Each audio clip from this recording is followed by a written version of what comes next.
Chapitre 8. Journal de Mina Meuret. Même jour, 11 heures du soir. C'est moi qui suis fatigué. Si je m'étais pas fait à devoir de tenir ponctuellement mon journal, ce soir, je n'écrirais rien. Nous avons fait une promenade silencieuse.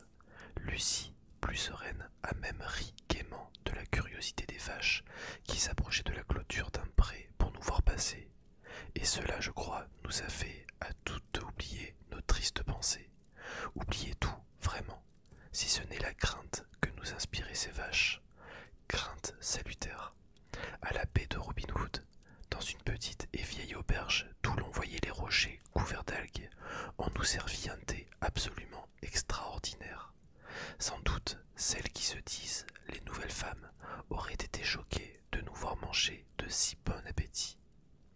Les hommes, Dieu merci, sont plus tolérants. Puis nous avons pris le chemin du retour, mais en nous arrêtant souvent pour nous reposer. À l'hôtel, Lucie s'avoua fort fatiguée, et nous nous proposions de monter nous coucher au plus tôt. Mais la jeune vicière était venue en visite, et Miss Westenra la pria de rester à souper. Lucie et moi eûmes fort à faire pour résister aux marchands de sable. De ma part, ce fut un rude combat. Il me semble que les évêques devraient se réunir afin de décider la création d'une nouvelle école de vicières, à qui l'on enseignerait de n'accepter jamais une invitation à souper, si empressée qu'elle soit, et qui s'apercevrait toujours de la fatigue des demoiselles. Maintenant, Lucie dort paisiblement, son visage est charmant, là, reposant sur l'oreiller. Ses joues sont colorées. Si M. Homewood est tombé amoureux d'elle la première fois qu'il l'a simplement vue au salon, je me demande quels seraient ses sentiments s'il la voyait ce soir. Certaines de ces nouvelles femmes qui font le métier d'écrire mettront peut-être à jour, à la mode, l'idée qu'il faut permettre aux jeunes gens et aux jeunes filles, avant de se fiancer, de se voir endormies. Mais je suppose que dorénavant, la nouvelle femme ne consentira plus à ce qu'on se borne seulement à accepter une demande en mariage. C'est elle qui le fera, et elle s'en tirera parfaitement, c'est certain. Voilà une consolation. Je suis heureuse de voir que Lucie va mieux. Je crois vraiment qu'elle a passé le moment critique, qu'elle aura une nuit calme, et je serais tout à fait heureuse si seulement je savais que Jonathan, que Dieu le bénisse et le protège. 11 août, 3 heures du matin. Je reprends mon journal, ne trouvant plus le sommeil. Je préfère écrire. Comment pourrais-je dormir après cette aventure épouvantable? Je m'étais endormi aussitôt que j'avais eu refermé mon journal. Soudain, je me réveillai en sursaut, prise de peur et ne sachant pourquoi. De plus, j'avais l'impression que j'étais seul dans la chambre. Celle-ci était si obscure que je ne distinguais même plus le lit de Lucie. Je m'en approchai à tâtons pour m'apercevoir qu'il était vide. Plus de Lucie. Je fis craquer une allumette, je ne la vis nulle part dans la chambre. La porte était fermée, mais non plus à clé, alors que je savais très bien avoir donné un tour de clé avant de me coucher. Je ne voulais pas réveiller Miss Westenra, qui venait d'être assez souffrante, et je m'habillai plutôt à la hâte pour aller à la recherche de sa fille. Au moment de quitter la chambre, je pensais que les vêtements qu'elle avait mis pour s'en aller m'indiqueraient peut-être le but que dans son rêve elle s'était proposé. Si elle avait revêtu sa robe de chambre, c'est qu'elle était restée dans la maison. Une robe, c'est qu'elle était sortie. Mais sa robe de chambre, de même que toutes ses robes, était là. Dieu merci, pensai-je, elle ne peut pas être loin si elle est en chemise de nuit. Je dégringolai l'escalier, entrai dans le salon, mais elle n'y était pas. De plus en plus angoissé, je visitai toutes les autres pièces. Finalement, j'arrivai à la porte d'entrée que je trouvais ouverte. Comme je savais qu'on la fermait à clé tous les soirs, je craignis aussitôt que Lucie ne fût sortie, vêtue seulement de sa chemise de nuit. Mais je ne pouvais perdre mon temps en pensant à ce qui pourrait arriver. Une crainte mal définie dominait en moi, me faisant négliger tout ce qui n'était que détail. Prenant une grande châle, je sortis en courant. 1 heure sonnait quand j'arrivai à Crescent. Pas une âme en vue, je courus longtemps sans apercevoir la silhouette blanche. Arrivé au bord de la falaise ouest qui surplombe le point, J'examinai la falaise et fus empli d'espoir ou d'effroi. Je l'ignore moi-même en voyant Lucie assise sur notre fameux banc. Il faisait un beau clair de lune, mais de gros nuages noirs, chassés par le vent, la voilaient de temps à autre et tour à tour couvraient le paysage d'obscurité complète et de clarté nocturne. Pendant quelque temps, je ne pus absolument rien distinguer, car un nuage immense plongeait dans l'ombre Sainte Mary Church et les environs. Bientôt, cependant, la lune éclaira à nouveau les ruines de l'abbaye, puis peu à peu l'église et le cimetière. Quelle que fût mon attente, espoir ou crainte, elle ne devait pas être trompée, car là, sur notre banc, la lumière argentée éclairait une silhouette blanche comme neige, à demi couchée. Le nuage suivant vint trop rapidement pour m'en laisser voir davantage, mais j'ai eu l'impression que quelque chose de sombre se tenait derrière le banc, penché sur la blanche silhouette. Était-ce un homme ou une bête? Je n'aurais pu le dire, je n'attendis pas que le nuage eût disparu, mais je dégringolai jusqu'au port, longeai le marché aux poissons, jusqu'à ce que je fus parvenu au pont, car elle était la seule route qui menait à la falaise est. La ville était déserte, ce dont je fus bien aise, car je ne désirais pas que l'on se rendît compte de l'état de la pauvre Lucie. Le temps, la distance aussi, me semblaient interminables. Mes genoux tremblaient et j'étais de plus en plus essoufflé, tandis que je montais les marches sans fin qui conduisaient à l'abbaye. J'avais hâte d'arriver là-haut. J'y mettais toutes mes forces et cependant, il me semblait que mes pieds étaient chargés de plomb. Quand enfin j'eus atteint mon but, j'aperçus aussitôt le banc et la silhouette blanche qui s'y trouvait. J'étais assez près maintenant pour les distinguer même dans l'obscurité, et je n'en doutais plus à présent. Il y avait bien une créature longue et noire penchée vers mon ami. Je criai aussitôt « Lucie, Lucie, Lucie !» et je fis se relever une tête en même temps que j'apercevais un visage blême dont les yeux flamboyaient. Lucie ne me répondit pas, et je courus alors jusqu'à l'entrée du cimetière. L'église maintenant me cachait le banc, de sorte que l'espace de quelques instants, je ne vis plus Lucie. Je contournai l'église, le clair de lune, libre de nuages, me permit enfin de voir nettement Lucie à demi couchée, la tête appuyée contre le dossier du banc. Elle était absolument seule. Il n'y avait, auprès du banc, pas la moindre trace d'un être vivant. Quand je me penchai sur elle, je m'aperçus qu'elle était encore profondément endormie. Les lèvres entr'ouvertes, elle respirait, non pas paisiblement, mais elle respirait habituellement, mais comme si se fût efforcée à chaque inspiration et avec peine de faire pénétrer le plus d'air possible dans ses poumons. Soudain, toujours dans son sommeil, elle releva le col de sa chemise de nuit, sans doute pour mieux se couvrir la gorge. En même temps, je me rendis compte. Elle frissonna de la tête aux pieds. Elle avait froid. J'entourai ses épaules du châle de laine et comme je craignais de la réveiller trop brusquement, j'attachai le châle autour de sa gorge au moyen d'une grosse épingle de nourrice, afin d'avoir moi-même les mains libres pour pouvoir l'aider. Mais, angoissé comme je l'étais, j'eus sans doute un mouvement maladroit. Peut-être la piquai-je légèrement, car bientôt sa respiration devenait plus calme et elle porta à nouveau la main à la gorge et se mit à gémir. Une fois qu'elle fut chaudement enveloppée dans le châle, je lui mis mes souliers, puis j'essayai très doucement de l'éveiller. D'abord, elle ne sembla pas réagir le moindre du monde. Peu à peu, cependant, son sommeil se fit plus léger. Elle gémit encore, puis poussa quelques soupirs. Comme il me semblait qu'il était grand temps de la ramener à l'hôtel, je la secouai un peu plus brusquement. Enfin, elle ouvrit les yeux, elle s'éveilla. Elle me parut nullement surprise de me voir, naturellement au premier moment. Elle ne se rendit pas compte du lieu où elle se trouvait. À son réveil, Lucie est toujours très jolie, et même alors, par cette nuit froide où elle frissonnait et devait être épouvantée de se réveiller, vêtue seulement d'une chemise de nuit et d'un châle dans un cimetière. Elle ne perdait rien de son charme gracieux. Elle trembla peu à peu, se serra contre moi, et quand je lui dis « Reviens immédiatement avec moi », elle se leva sans un mot, obéissante comme une enfant. Nous nous mîmes en route. Les cailloux du chemin me blessaient les pieds, ce qu'elle remarqua. Elle s'arrêta et insista pour que je reprenne ses chaussures. Bien entendu, je refusai.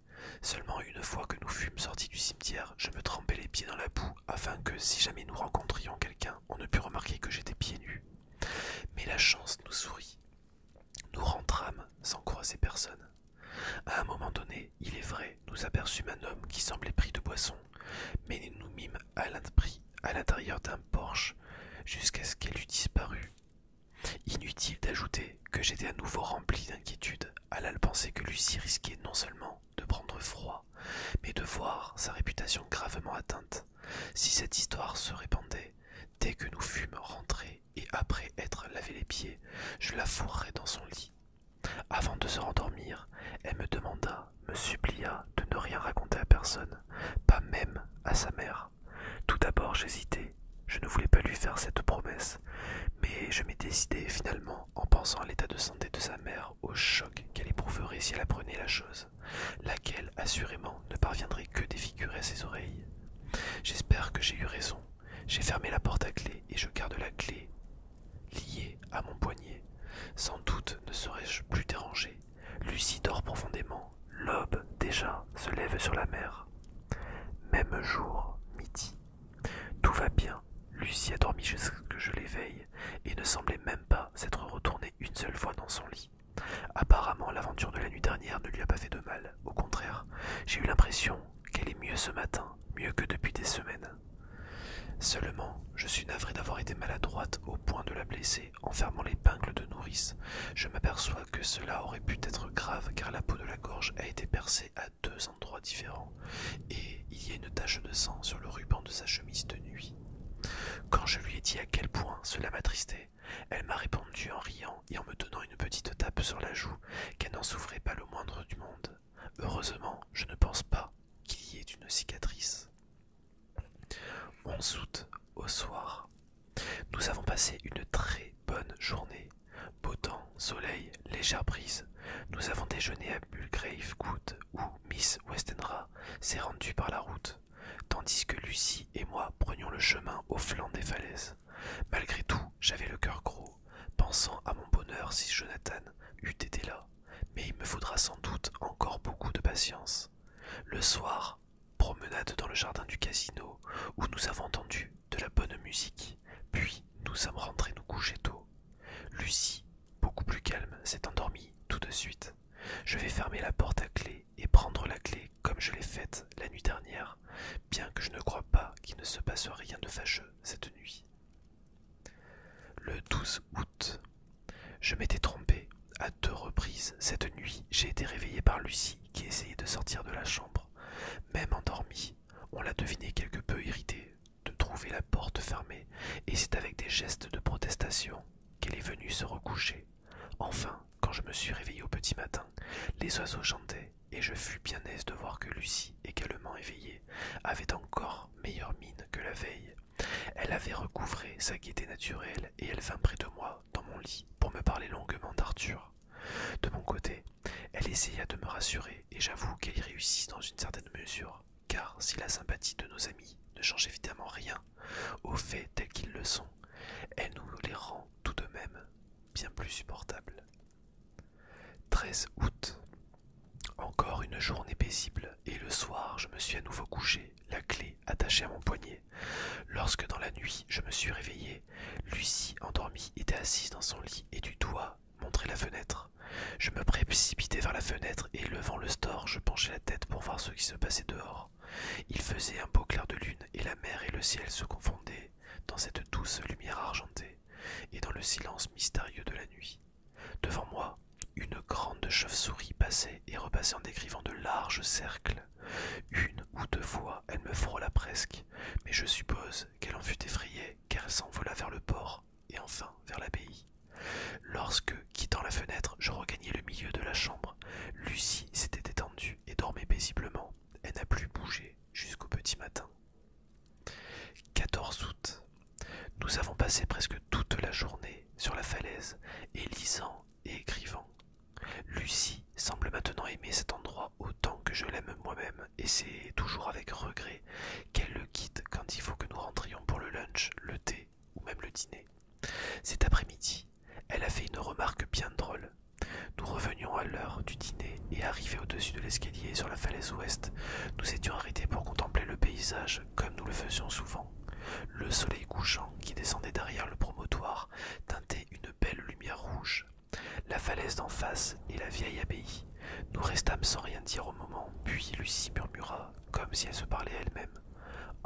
alors ses yeux rouges, les mêmes, exactement les mêmes. Fort étonné, ne comprenant pas à quoi de telles paroles pouvaient se rapporter, je tendis légèrement vers Lucie avant de la voir, sans toutefois avoir l'air de la regarder. Je m'aperçus alors qu'elle était dans un état de demi-sommeil et que l'expression de son visage était des plus bizarres. Je ne dis rien, mais suivis son regard. Elle le tenait fixé, me semble-t-il, sur notre banc où était assise une silhouette sombre. J'en demeurai interdite moi-même car, l'espace d'un instant, j'eus l'impression que cette étrange créature avait de grands yeux flamboyants, mais cela ne dura réellement qu'une seconde. Le soleil illuminait les vitraux de l'église derrière notre banc que je distinguais encore dans le crépuscule. J'attirai l'attention de Lucie sur ces jeux de lumière et se ressaisit complètement, mais tout en paraissant encore très triste. Peut-être se souvenait-elle de la nuit terrible qu'elle avait passée là-haut. Nous n'en avions jamais reparlé. Je n'y fis à nouveau aucune allusion. Et nous nous remîmes en route. Lucie, prise d'un grand mal de tête, monta se coucher aussitôt après le dîner. Lorsqu'elle fut endormie, je sortis à nouveau, désirant me promener seul sur les falaises. Je me sentais triste, moi aussi je l'avoue, car je pensais sans cesse à Jonathan. Quand je rentrai, la lune éclairait la nuit au point que même près de l'autel qui se trouvait dans l'ombre, on distinguait le moindre objet. Je levai les yeux vers notre fenêtre et je vis Lucie qui s'y penchait. Je me dis que peut-être elle me cherchait et j'agitais mon mouchoir. Elle ne remarqua rien, en tout cas, elle ne fit pas le moindre geste. À ce moment même, la lune éclaira l'angle de la maison et par conséquent notre fenêtre. Je m'aperçus que Lucie, les yeux fermés, avait la tête appuyée sur le rebord de la fenêtre. Elle dormait et à côté d'elle, sur le marbre, j'eus l'impression qu'elle était posée un grand oiseau. Craignant qu'elle ne prît froid, je montai l'escalier aussi vite que je le pus, mais quand j'entrai dans la chambre, elle revenait vers son lit, toujours profondément endormie et respirant avec une difficulté. D'une main, elle se couvrait la gorge comme pour se protéger contre le froid. Sans la réveiller, je ramenai les couvertures sur elle. Maintenant, la porte est fermée à clé et j'ai eu besoin de bien fermer la fenêtre. Elle est très jolie, reposant ainsi, mais elle est pâle en ce moment et ses traits sont tirés. J'ai peur qu'une chose que j'ignore ne l'inquiète. Si je ne pouvais savoir ce que c'est. 15 août. Nous sommes levés plus tard que d'habitude. Lucie, fatiguée, s'était rendormie après que l'on eut appelé. Heureusement surprise au petit déjeuner, le père Arthur va mieux et voudrait que le mariage ait lieu le plus tôt possible. Lucie rayonne de joie, quant à sa mère, elle est heureuse et triste tout ensemble. Elle m'a expliqué son sentiment un peu plus tard dans la journée. Elle a beaucoup de chagrin à la pensée de devoir se séparer de Lucie, mais elle se réjouit que sa fille ait bientôt un mari, qui veillera sur elle. Pauvre monsieur Westenra. Elle sait, m'a-t-elle confié, qu'il ne lui reste plus longtemps à vivre.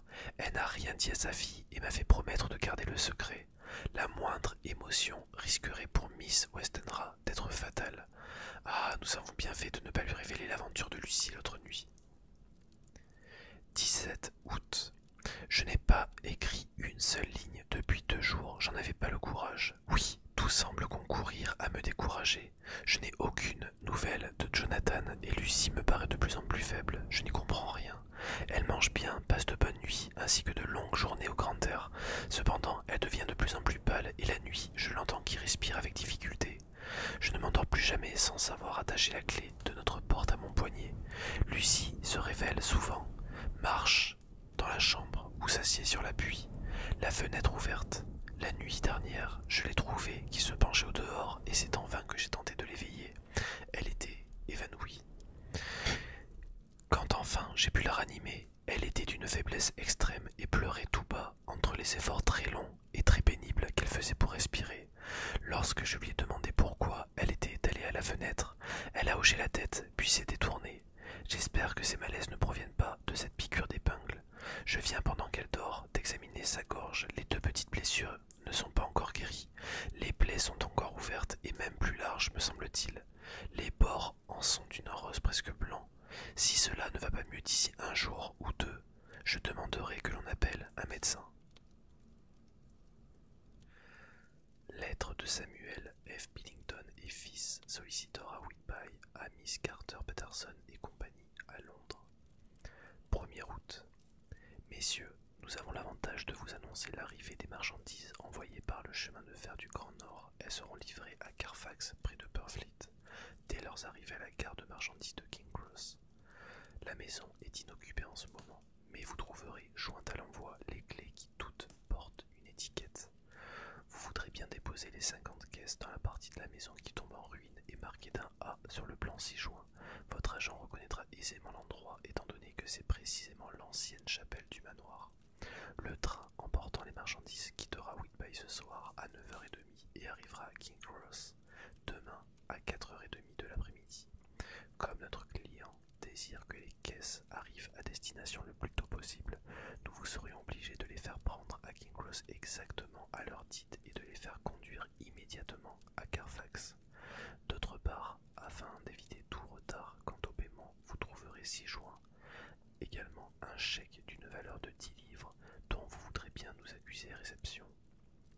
Si les frais étaient en deçà de ce chiffre, nous vous retourneriez le réplica. Si au contraire il le dépasse, nous vous enverrions un second chèque des avis de votre part. Les clés devront être laissées dans le corridor de la maison afin que le propriétaire les y trouve dès qu'il ouvrira la porte d'entrée avec sa propre clé. En espérant que vous ne vous jugerez pas trop exigeant dans cette affaire, si nous vous prions encore de faire diligence, nous vous restons, messieurs, sincèrement dévoués, Samuel F. Billington et fils. Lettre de Miss Carter Patterson et compagnie, Londres à Miss Billington, fils Whitby, le 21 août. Messieurs, nous vous accusons réception de votre chèque de 10 livres et nous vous expédions un chèque de 1 pound qui nous ont été payés en trop. Les caisses ont été livrées selon vos instructions et les clés liées les unes aux autres laissées dans le corridor. Veuillez croire, messieurs, à nos sentiments respectueux pour Carter, Patterson et compagnie. Journal de Mina Murray, 18 août. J'écris ces lignes assise sur le banc du cimetière. Lucie va beaucoup mieux aujourd'hui. La nuit dernière, elle ne s'est pas réveillée une seule fois. Encore qu'elle soit très pâle et paraisse bien faible, ses joues reprennent cependant un petit peu de couleur. Si elle était anémique, cette pâleur pourrait se comprendre, mais il n'en est rien. Elle est d'humeur joyeuse, très gaie, vraiment. Elle est enfin sortie de son silence morbide et elle vient de me rappeler, comme si j'avais eu besoin qu'on me le rappelât, cette nuit horrible et que ces temps-ci sur le même banc que je l'avais trouvée endormie. Tout en parlant, elle frappait gaiement du talon la pierre tombale. Mes pauvres petits pieds me faisaient pas beaucoup de bruit cette nuit-là. J'imagine que le pauvre monsieur Swalès aurait dit que c'était parce que je ne voulais pas réveiller Georgie. La voyant dans de telles dispositions, je lui demandai si, cette fameuse nuit, elle avait rêvé.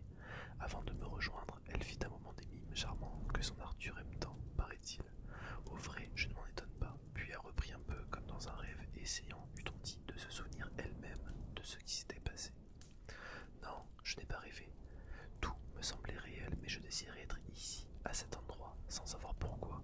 J'avais peur de quelque chose, je ne sais pas de quoi, je me souviens très bien, et pourtant sans doute étais-je endormi, d'être passé dans les rues, d'avoir traversé le pont.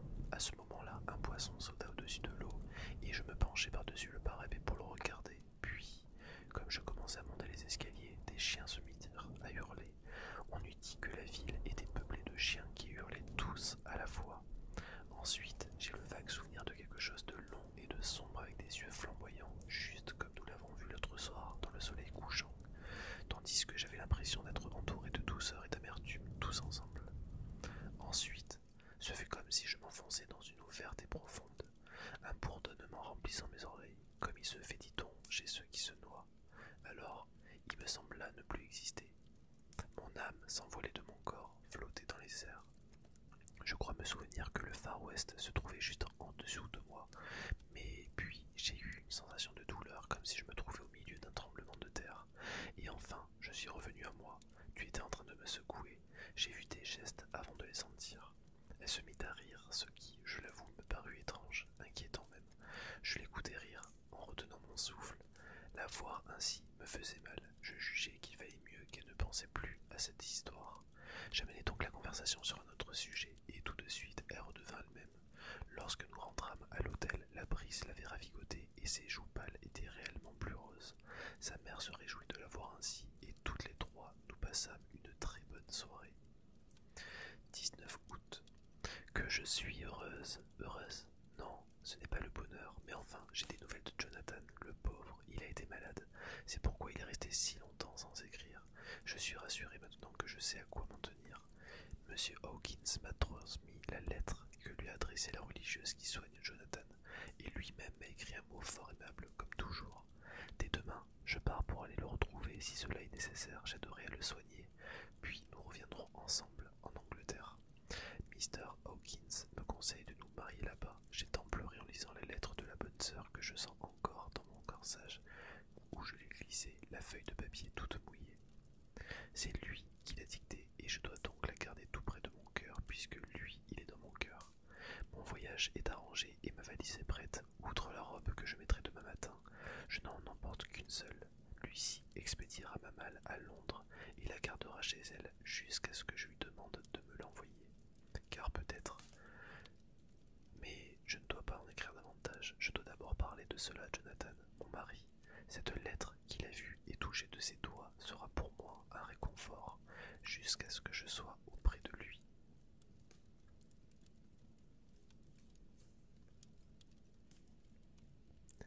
Sœur Agatha de l'hôpital Saint-Joseph et Sainte-Marie, Budapest, à Miss Wilhelmina Murray, le 12 août. Madame, je vous écris cette lettre à la demande de messieurs Jonathan Harker qui est encore trop faible pour le faire lui-même, bien que son état de santé s'améliore de jour en jour grâce à Dieu, à Saint-Joseph et à Sainte-Marie. Je prie pour vous, madame, et me dis sincèrement votre sœur Agatha. PS, mon malade s'est endormi, je rouvre cette lettre pour vous écrire encore quelques mots. Il m'a beaucoup parlé de vous, m'a appris que vous deviez bientôt vous marier. Tous mes vœux à vous et à lui. D'après le médecin qui le soigne, il a reçu un choc terrible et dans son délire moi-même, je l'ai entendu parler de choses effroyables, de loups, de poissons et de sang, de fantômes et de démons, d'autres choses encore que je n'ose pas nommer. Pendant longtemps, il vous faudra prendre garde à ne pas lui remémorer l'un ou l'autre de ces terribles sujets. Les traces de la maladie dont il a souffert ne s'effacent pas facilement. Nous aurions voulu vous avertir plus tôt de tout ceci, mais nous ne savions pas à qui écrire, n'ayant l'adresse d'aucun de ses amis, d'aucun de ses parents. Il n'avait sur lui aucun papier que nous aurions pu déchiffrer. Il est arrivé chez nous en débarquant du train de Klausenburg et le chef de gare lui avait fait donner un billet pour la gare la plus proche. Il est très bien soigné, soyez-en certaine. Par sa bonté et sa douceur, il a gagné ici tous les cœurs.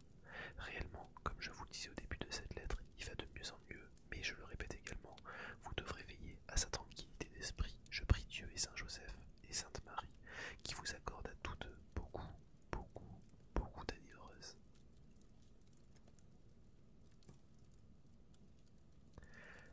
Journal du docteur Seward, 19 août.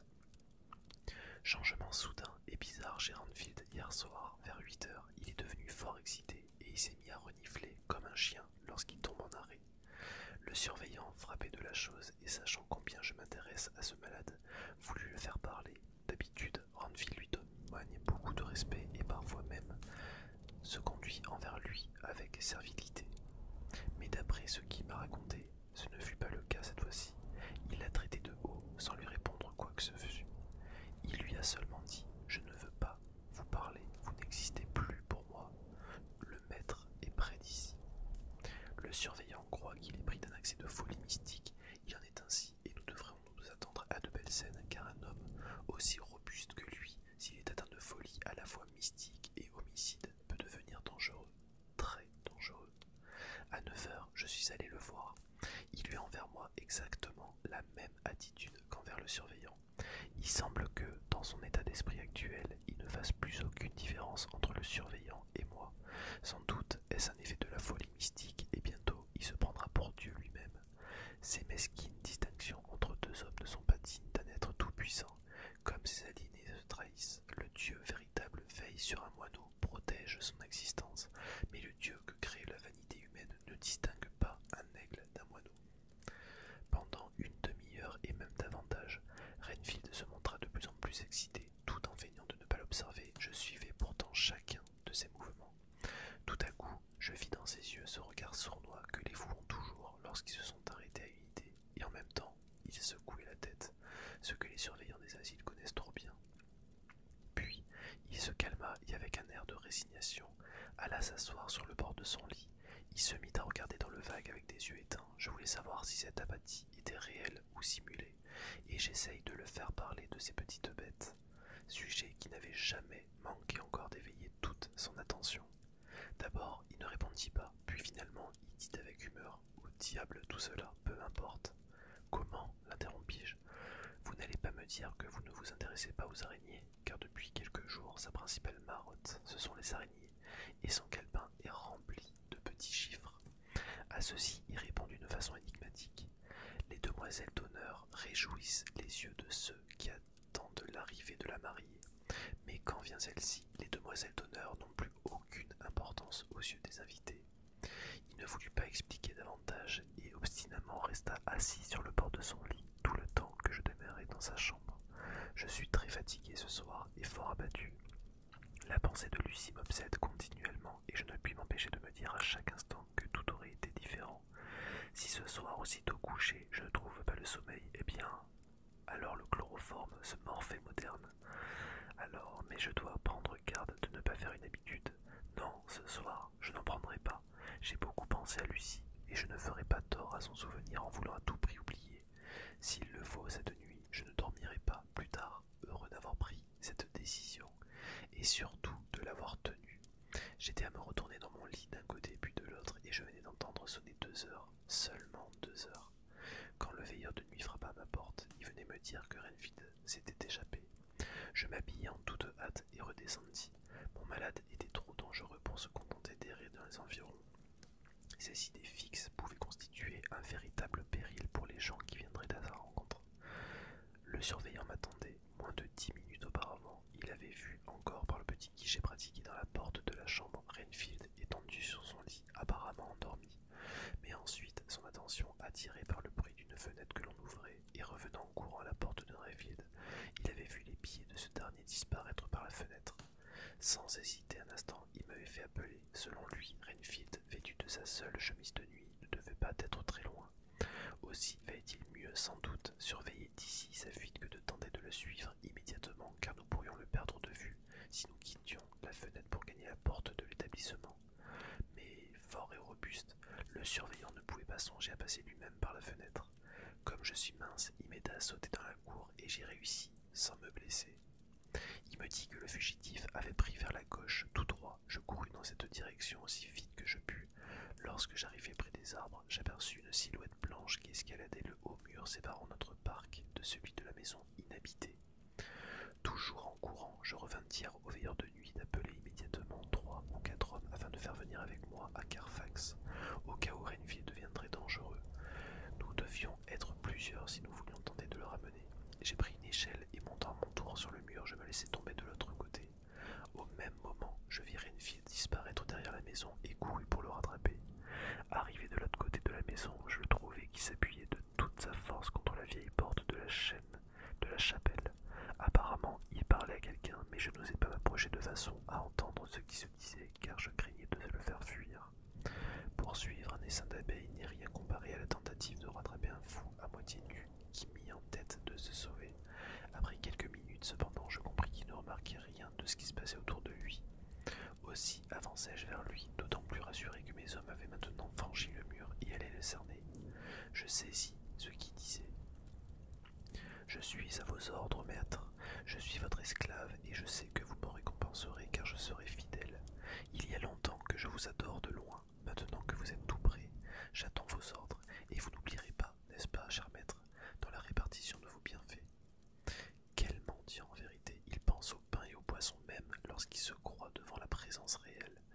Ces différentes manies forment un mélange surprenant. Lorsque nous l'entourâmes et voulûmes le saisir, il se débattit comme un tigre. Il est d'une force incroyable car il ressemble plus à une bête sauvage qu'à un homme. Jamais encore je n'avais vu un aliéné pris d'une telle fureur, et j'espère que c'est la dernière fois. Heureusement, nous nous sommes aperçus à temps et de sa force et du danger qu'elle représentait. Je n'ose pas penser à ce qu'il aurait pu commettre si nous n'avions pas repris. Maintenant, en tout cas, il est en lieu sûr. Jack Sheppard lui-même ne parviendrait pas à se dégager de la camisole de force que nous lui avons mise, et il est attaché par des chaînes au mur du cabanon. De temps à autre, il pousse des cris épouvantables, mais le le silence dans lequel il s'enferme ensuite est autrement plus inquiétant, car on y devine des tentations de meurtre. Il vient pour la première fois de prononcer quelques phrases cohérentes.